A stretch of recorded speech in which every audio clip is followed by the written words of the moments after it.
In this video, we will introduce remote method arguments and return values within the Java programming language. RMI automatically generates most of the marshalling and demarshalling code required to build a distributed application. It's easy to see how RMI could automatically do this for primitive argument types, automatically marshalling and demarshalling objects. On the other hand, it's a bit more difficult task, and in order to do so correctly, RMI requires us to distinguish between two main types of objects: those that implement the remote marker interface and those that implement the serializable marker interface. Remote objects are servers. That is, they have a fixed location and run in a specific JVM on a particular computer somewhere in the network. They are the objects that receive remote method invocations. In RMI, remote objects are passed by reference. That way, if two instances of some remote object type exist, they are logically distinct.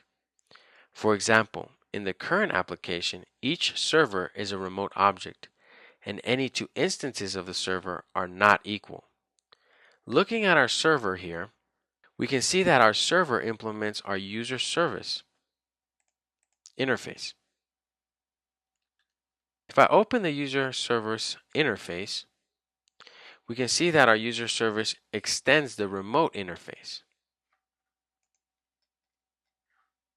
thus making it a remote object.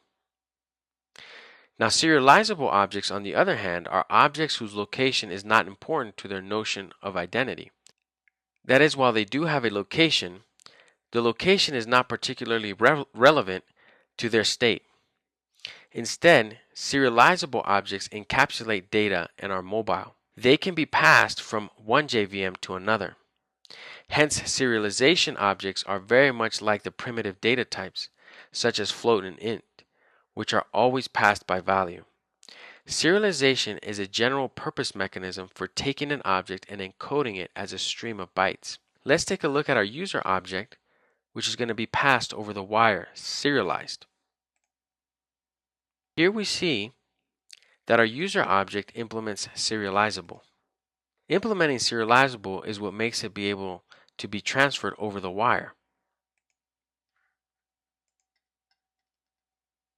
Now let's take a look one more time at our user service interface.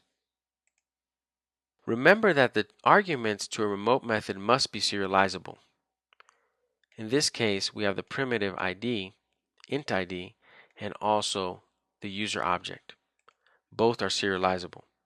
Remember that there gotta be primitive types or objects that implement the serializable interface.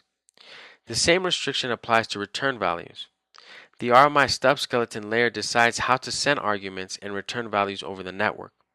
If the object is serializable but no remote, the object is serialized and streamed in byte format, and the receiver deserializes the bytes into a copy of the original object.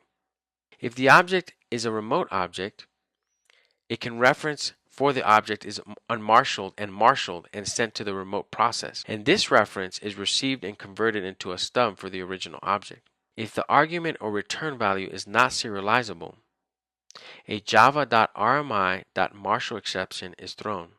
Now, the key difference between remote and non-remote objects is that remote objects are sent by reference, while non-remote objects and primitive types are sent by a copy. This concludes our discussion of remote method arguments and return values in Java.